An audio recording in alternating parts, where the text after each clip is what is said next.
Clara, merci Bonjour. d'être avec nous aujourd'hui pour ce podcast. On va parler d'un sujet qui est assez sensible, qui est le sujet du harcèlement. Donc vous avez chacun un rôle au sein de l'établissement Innov qui permet de parler de ce sujet-là. On va rentrer directement dans le vif du sujet. Je vous propose qu'on entame. Est-ce que vous avez été touché par le harcèlement, vous, dans votre vie, dans votre scolarité? Honneur aux dames. Allez. Alors, moi, personnellement, non. Après, c'est vrai que plus jeune, j'ai été témoin, notamment pour mon petit frère, en fait, qui, ça a été un épisode très rapide, mais ouais, j'ai été témoin pour mon petit frère qui s'était fait harceler et même raqueter, en fait. Et du coup, là, c'est moi qui ai alerté, en fait, les professeurs à l'école, c'était en primaire. Et ensuite, ça s'est déroulé et ça s'est bien fini, mais ça aurait pu avoir des répercussions derrière un peu plus graves. Ok, il y a des mesures qui ont été prises. Oui, il y a des mesures qui ont été prises, des sanctions, et du coup, ça s'est plutôt bien passé. Enfin, heureuse, on va dire. Ok. Et pour toi, Pierre-Henri? Pour moi aussi. Alors, en tant que témoin, à l'âge de 14 ans, quand on est collégien, et puis aussi, comme j'ai une expérience quand même qui a presque de 20 ans dans l'enseignement supérieur, en tant que chef d'établissement, ça m'est arrivé d'être confronté à des comportements d'étudiants qui n'étaient pas convenables et de prendre des sanctions à leur encontre, voilà, pour mettre un terme et un coup d'arrêt à des faits de harcèlement qui ne sont pas acceptables. Alors, pas plus dans l'enseignement supérieur qu'au collège et au lycée, d'ailleurs, ou dans une entreprise. Donc voilà, confronté, mais pas directement. Pas victime. Voilà, pas victime, pas, voilà, mais par contre témoin, oui. Ok. Sur le site du gouvernement, on a la définition du harcèlement, donc je vais vous la lire. C'est la définition la plus complète. Le harcèlement, c'est défini comme étant une violence qui est fondée sur des rapports de domination et d'intimidation et qui a pour objet ou pour effet une dégradation des conditions de vie de la victime et un impact sur sa santé physique ou psychique. Donc ça englobe un spectre assez large de tout ce que ça peut avoir comme impact et de tout ce que ça touche. En tant que représentante de l'établissement et référente VSS, d'ailleurs, est-ce que tu peux nous dire ce que c'est, référente VSS? Le VSS, c'est pour? Alors, VSS, c'est pour violence sexuelle et sexiste. Ok. Comment on s'arme face à ce harcèlement qui touche donc aussi bien l'aspect psychologique, l'aspect physique et qui peut vraiment impacter la vie des victimes? Alors, comment on s'arme on prépare finalement des communications, un certain nombre de dispositifs qui sont mis en place finalement pour prévenir ce type de comportement. À la lumière finalement par exemple du mail qui a été envoyé par Innov à tous les étudiants d'Innov, ça représente quand même 11 000 étudiants, qui ont tous reçu le même mail sur la sensibilisation justement au harcèlement. C'est l'affichage qu'on peut faire aussi sur le campus. C'est aussi les rentrées, parce qu'à chaque rentrée, comme vous avez pu le voir, à chaque rentrée, on a un message spécifique sur qui est le référent handicap, qui sont les référents VSS, quelles sont leurs missions, comment les contacter, etc. Donc on fait beaucoup de préventifs, mais après ça n'exclut pas que derrière il puisse y avoir du curatif. Et à partir du moment où nous on a des faits de harcèlement qui nous sont remontés en tant que référent VSS, on fait un signalement au niveau national. Il y a une cellule nationale au niveau d'Innov qui ne fait que ça, et qui va avoir la charge finalement d'enquêter à partir des témoignages qu'on a recueillis localement. Ça va très très vite. Nous, à partir du moment où on a un signalement, on a 24 heures finalement pour faire remonter les informations. Une enquête est faite, et en fonction des résultats de cette enquête, et si les faits sont avérés, à ce moment-là, on prend les sanctions qui s'imposent pour que ça cesse. Voilà. Ok. Comment on choisit d'être référent VSS? Est-ce qu'on le fait parce qu'il y a un moment donné dans ton parcours quelque chose qui le permet? Est-ce que c'est une sensibilité ou toi c'est un sujet qui du coup te tient à cœur, donc tu as envie de l'être? Alors, en fait, c'est surtout que moi, j'ai jamais été dans l'enseignement supérieur avant. C'est mon premier métier, enfin mon premier job où je suis dans l'enseignement supérieur. Et quand ça s'est mis en place au sein d'Innov, ça s'est proposé. On me l'a proposé, sachant que moi, j'ai fait des études de ressources humaines à la base. Donc, ça se recoupait un petit peu. Et c'est vrai que oui, j'avais une sensibilité par rapport à ça. Donc, j'ai accepté quand on me l'a proposé. Ok. Et toi, comment ça se traduit peut-être au quotidien quand quand vous Ouais. devez lancer des campagnes ou... Alors, au quotidien, c'est vrai que nous, sur Sophia, on n'a pas eu de soucis pour le moment, en tout cas. Et ce qu'on a mis en place déjà l'année dernière, c'était le webinaire qu'on a fait pour tout le monde, qu'on a essayé de rendre obligatoire. Bon, ça n'a pas été forcément suivi par tous, mais on a eu une bonne majorité qui l'a suivi. Parce qu'après, on Pour est avec un pouvoir. rythme d'alternance aussi, donc c'était Ouais, compliqué peut-être c'était d'avoir compliqué. tout le Et monde. du coup, c'était compliqué pour nous aussi de faire plusieurs sessions parce que c'était un organisme qui le faisait. C'était pas nous derrière qui animions le visio en fait. Et voilà, après au quotidien, c'est aussi être à l'écoute des étudiants. Si on entend des choses, si on voit des choses, c'est surtout être surtout à l'écoute quand on vient nous poser une question. Oui, est-ce que ça c'est normal? Est-ce que si je fais ci, si je fais ça, est-ce que ça passe? Voilà, ça, moi j'ai pas mal de contacts avec les étudiants quand je me balade dans le campus ou Ouais. voilà, je sais qu'ils arrivent plus ou moins à parler, pas tous, évidemment, hein, on a chacun notre sensibilité, mais il y en a pas mal qui viennent discuter quand même quand ils ont un problème. C'est vrai qu'au-delà du fait de dénoncer quand on en est victime, des fois ça peut aussi passer par des constats, vous, dans le campus, de Mhm. comportement, Tout à fait. voilà, d'analyse, et puis de se rendre compte qu'il y a peut-être des choses qui sont problématiques, sans pour autant que l'élève concerné ou les élèves concernés aillent en parler directement. Mais vous, en fait, vous voyez tout ce qui se passe dans le campus, vous avez les yeux que peut-être nous, on n'a pas, et vous êtes attentifs à ce genre de choses-là. Alors, nos yeux, finalement, c'est surtout les intervenants. Mm. On ne filme pas les salles de classe, c'est interdit par la loi. Deux, on ne peut pas, nous, être derrière chaque enseignant, mais les enseignants, il y en a environ 110 à l'école, eux sont en contact direct, finalement, des étudiants et sont à même, finalement, de pouvoir aussi nous faire remonter euh, des comportements, des agissements, des mots qui ont été échangés, qui parfois peuvent être à la limite de, de ce qu'on peut accepter dans une salle de classe.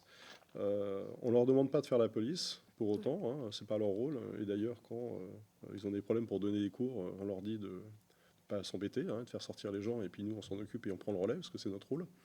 Mais par contre, eux nous font remonter beaucoup d'informations à travers les réunions qu'on a avec les référents filières, à travers les réunions ou les rencontres qu'on a avec les enseignants assez réguliers.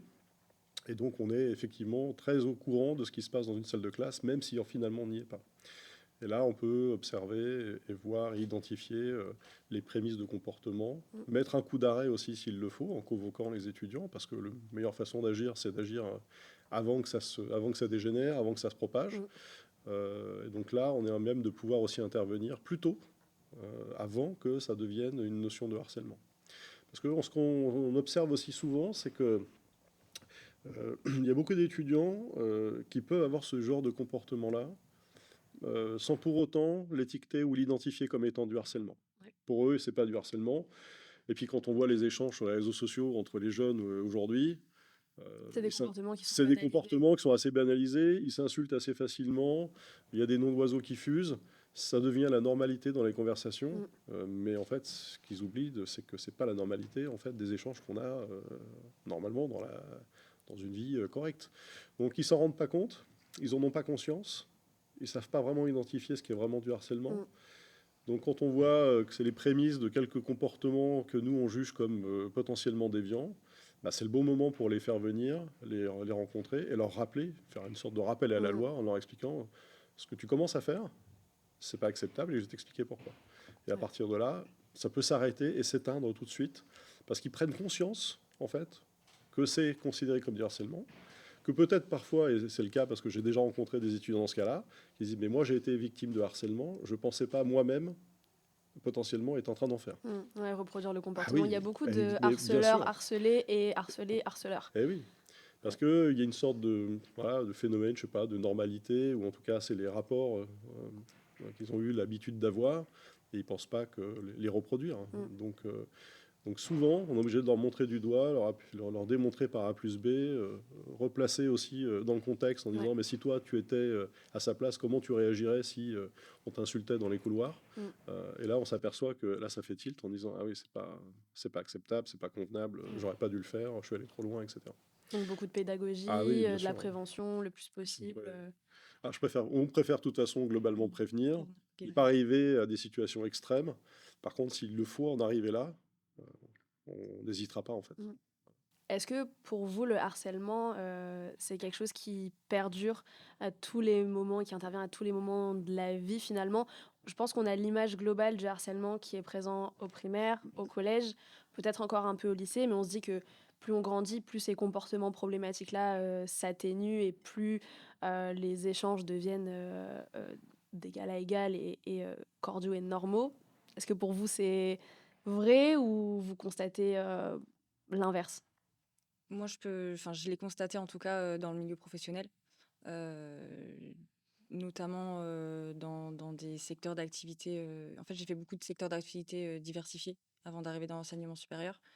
Et oui, il y a du harcèlement encore, même avec des adultes, même quand on pense que c'est des rapports d'égal à égal, que ce soit entre collègues, que ce soit entre managers ou subordonnés. Il y en a. J'ai eu beaucoup d'exemples, Pas moi, j'espère. malheureusement. Non, non, non, promis pas de Vous ça. êtes exempt Promis. de ce Promis. type de comportement. Non, Tout non, va bien. j'en ai vu. J'ai dû gérer aussi des cas en tant que responsable RH d'un site où ça s'est terminé justement par le licenciement d'une personne qui malheureusement harcelait son subordonné. Donc finalement, les mesures qui sont prises aussi bien dans l'enseignement qu'après dans la vie professionnelle, elles se ressemblent un peu dans le sens où on peut exclure un élève, mais on peut aussi licencier Mmh. Tout à fait. quelqu'un. C'est des mesures, c'est finalement la plus concrète. C'est Exactement. Enfin, c'est la sanction la plus concrète. Après, malheureusement, en dehors de l'établissement, que ce soit l'établissement scolaire ou l'établissement d'une structure privée, d'une entreprise, ça peut pas forcément aller plus loin si la personne ne décide pas, par exemple, d'aller porter plainte ou de faire autre chose. Là, malheureusement, on n'a pas la main dessus. Dans le cas que j'ai évoqué juste avant, la personne a été licenciée, mais la personne qui avait subi le harcèlement n'a pas souhaité porter plainte. Donc, il n'y a pas eu d'autres sanctions derrière qui aurait pu, dans ce cas-là, aller un peu plus loin. Mais voilà, c'est propre à la structure, en fait. Ouais. C'est Ok. surtout ça. Donc toi, tu as constaté ce cas-là en entreprise. Est-ce que tu aurais un avis sur tout ça? Oui, mais alors, c'est vrai qu'aujourd'hui, on parle beaucoup de ce qui se passe dans les collèges, dans les lycées. Il y a même des situations dramatiques avec des élèves qui vont jusqu'au suicide. Heureusement, moi, dans ma vie professionnelle, ça n'a jamais été le cas, mais on sait que ça peut arriver. Je pense pas qu'il y ait de... On en parle beaucoup, ça nous touche davantage, je pensais, des lycéens, enfin surtout moi en tant que parent, hein, j'ai 2 filles. Je sais que si elles étaient confrontées à ce type de harcèlement-là, ça heurte finalement beaucoup plus rapidement nos sensibilités, même si parfois on peut avoir tendance à croire qu'un adulte, il est en pleine maturité, il est capable de faire ses propres choix, de péter le poing sur la table pour dire stop, ça suffit. Mais en fait, on s'aperçoit qu'il y a aussi des gens, même des adultes, qui peuvent être dans des états de fragilité psychologique, qui ne savent pas comment le gérer, qui ont effectivement un lien parfois de subordination, et c'est leur chef. Et c'est compliqué quand on est dans une entreprise et que son chef, son patron, a des comportements déviants. Qu'est-ce que je dois faire? Est-ce que je dois le dénoncer?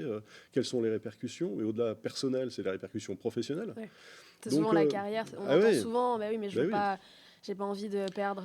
C'est ça. Et puis après, on en entend des histoires 20, 30 ans plus tard, avec des gens qui viennent finalement témoigner de comportements subis dans le cadre professionnel et qui en ont souffert. Ça a eu une incidence très forte sur leur construction professionnelle, psychologique. Ça a eu de fortes conséquences.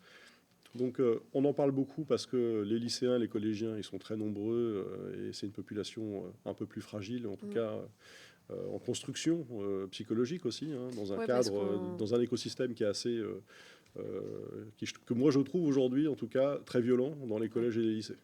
Enfin, cette violence-là qu'on voit aujourd'hui, qu'on observe, il y a 20 ans, 30 ans, on ne l'avait pas en fait. Ouais. C'était des épiphénomènes. Et ce qui est devenu des épiphénomènes est devenu un peu plus courant, en tout cas, et on le voit dans l'actualité, dans les faits.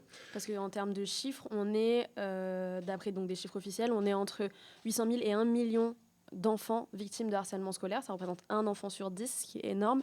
Et on a 46% des élèves qui déclarent avoir été victimes d'au moins une violence et de façon répétée durant une année scolaire, ce qui est colossal. Ça fait presque 5 enfants, ouais, c'est ça, 5 enfants sur 10, 1 sur 2, c'est absolument énorme. Ce qui prouve bien que C'est des comportements qui, je pense, ont augmenté, qui sont difficiles aussi à gérer par l'éducation nationale au regard des élèves, et puis de déplacer des gens dans un autre lycée ou dans un autre collège parce qu'il a été harceleur. C'est déplacer le problème finalement, ça ne résout pas le problème de fond. Il y a un problème d'éducation, donc il y a un problème aussi à gérer. Enfin, l'enseignement supérieur, les écoles ne sont pas là non plus pour élever les enfants. Je pense qu'il y a une responsabilité aussi des parents sur éduquer chacun son rôle. Nous, on est là en tant qu'éducation supérieure pour les élever professionnellement. Mais puis, je veux me dire, pratiquement à 18 ans, ça va être compliqué, ou 20 ans, de reprendre les fondamentaux et les basiques de ce que des parents ont peut-être pas su faire quand l'enfant avait 5 ans. L'école donne un cadre de compétences et donne des clés à ce niveau-là. Par contre, c'est vrai que la structure familiale, elle est plus là pour apporter de l'humain, de l'empathie, tout ce qui est ce côté émotionnel, finalement. Donc c'est un vrai problème de santé publique aujourd'hui. Je ne suis pas sûr que les gouvernements aient encore trouvé des clés d'ailleurs pour résoudre finalement ce problème-là. 1 sur 2, c'est énorme. Et on n'a pas les chiffres d'harcèlement du coup dans le milieu professionnel forcément supérieur, donc en tant qu'adulte. On n'a pas les chiffres, mais je pense qu'on doit... Et ça arrive, bien sûr, ça arrive. On doit s'en rapprocher. Super. On peut se faire la dernière question. Donc là, chez vous, c'est le message aux étudiants. Qu'est-ce qu'on peut dire à un étudiant qui subit du harcèlement ? Et on fera aussi, qu'est-ce qu'on peut dire à un élève qui harcèle ? Qu'est-ce qu'on dit à un élève qui subit du harcèlement ? Alors, qui n'hésite pas à venir nous parler, en tout cas. On est là, on est à l'écoute, justement, pour pouvoir l'aider dans ces moments-là. On a aussi derrière le formulaire de dénonciation, en fait, pour justement faire remonter ces problèmes-là. Mais surtout, ne pas hésiter à en parler et ne pas rester tout seul dans son coin. Et moi, je rajouterais tolérance zéro. Okay. Voilà. Quand on a la meilleure façon finalement de réagir aussi, c'est alors, au-delà du pathos, parce qu'on n'est pas du tout dans le pathos, on est sur des faits en fait. Et si les faits sont avérés, c'est tolérance zéro. Voilà. Au moins, ça donne un signe ou un signal très fort, non seulement à la victime, qu'elle n'est pas seule, qu'elle est écoutée, et que si c'est avéré, les sanctions sont prises et la sérénité est retrouvée. Parce qu'en plus, ici, quand on est dans un petit écosystème, il y a 400 étudiants, 110 enseignants, 19 personnes qui travaillent à l'administration. On se connaît tous. On se connaît pratiquement tous, on se croise tous, les étudiants viennent nous voir. Donc, moi, ça ne serait pas concevable, en tout cas, que ça arrive dans notre campus, et surtout au regard des relations que nous, on essaye de nouer avec les étudiants, que les profs ont aussi avec les étudiants. Donc, aujourd'hui, ça serait quand même, on serait très, très surpris finalement d'avoir ce type de comportement-là. On sait que parfois, mais que ça peut arriver, que parfois ça peut être juste des mots qui dépassent la pensée, mais dans tous les cas, c'est une tolérance zéro. Voilà. S'il faut arriver à une sanction de faire partir un étudiant définitivement de l'école, c'est des décisions qu'on a déjà prises. Pour d'autres cas, mais on est capable de le faire. On est en plus en mesure de pouvoir l'opérer assez facilement, et on le fera si les conditions l'exigent. Voilà. Donc ils ne sont pas seuls, et d'où c'est tolérance zéro. Ok, et donc tolérance zéro aussi vis-à-vis des harceleurs. Ah donc, oui, bien sûr. Même message, c'est... mes messages, c'est que en fait, ceux qui pensent être les forts sont les faibles, en fait. Voilà. Et ça, il faut qu'ils réussissent à le comprendre. Et s'ils ne le comprennent pas eux-mêmes, si la prévention, tous les messages qu'on fait passer ne suffisent pas à faire comprendre quels sont les comportements qui sont considérés comme du harcèlement, nous on est là pour leur rappeler quels sont leurs engagements, qu'est-ce que c'est qu'un règlement intérieur, qu'est-ce que c'est que la vie en communauté. On ne demande pas de choses très différentes de ce qui se passe finalement dans le monde de l'entreprise ici, avec la moitié des étudiants qui sont en alternance, qui sont des jeunes professionnels. On n'attend rien d'autre finalement que des comportements similaires à ceux qu'on attend ensuite en entreprise. Et un comportement sain au global dans la société pour que... On travaille mieux, qui veut venir travailler avec une boule au ventre en disant mais qu'est-ce qui va me tomber dessus aujourd'hui ? Personne. Donc ça, c'est pas acceptable. Nous, on peut pas l'accepter et on l'acceptera jamais. Et puis en plus, on sait aussi que être l'harceleur, on a beau être l'harceleur, on peut aussi un jour être Bien l'harcelé. sûr. Tout à fait. Et il faut à un moment donné intégrer ça. Et ça peut être un moyen aussi de calmer des comportements justement d'harcèlement en se disant je peux un jour être la personne harcelée. Et j'en ai pas envie, donc je ne ferai pas subir aux autres ce que j'ai pas envie de subir un jour. En dehors du harcèlement qui peut être du coup dans le cadre scolaire, au global on peut aussi subir du harcèlement à n'importe quel moment, donc c'est ce qu'on a vu, n'importe quel moment de sa vie, dans n'importe quel contexte. On rappelle rapidement le numéro qui est dédié au harcèlement, donc c'est le 3020, numéro vert qu'on peut contacter et sur lequel on trouve des personnes qui sont à l'écoute si effectivement on n'a pas de structure qui nous permet d'être accompagnés. Vous dans votre cas, vous êtes nos référents et vous êtes les personnes avec qui on en discute et à qui on s'adresse. Mais effectivement, si ça intervient à d'autres moments de la vie, donc c'est le 30-20. Nous, on a un formulaire qui est propre à Ouais, Innov. on a un formulaire qui est propre à Innov, qui est disponible sur le site internet d'Innov directement, avec d'ailleurs tous les numéros de téléphone et les adresses mail des référents VSS de chaque campus en France. D'accord, ok, au niveau national. Ouais, sur le Ok. site. Merci beaucoup Pierre-Henri, merci beaucoup Merci à Clara toi. pour votre intervention. Et puis on espère que ce podcast pourra sensibiliser un peu plus. Effectivement, on a discuté de ce qui se passe de manière générale et aussi des mesures qui sont prises au sein du groupe Innov. En expérience pure, effectivement, c'est un groupe où on se sent quand même relativement bien, où on ne constate pas de cas de harcèlement, on ne ressent pas qu'on pourrait un jour être harcelé, mais ça fait du bien de rappeler, de remettre une couche de prévention et de savoir que si besoin, on est accompagné. Donc merci beaucoup pour vos Merci à conseils. vous. Avec plaisir. Merci.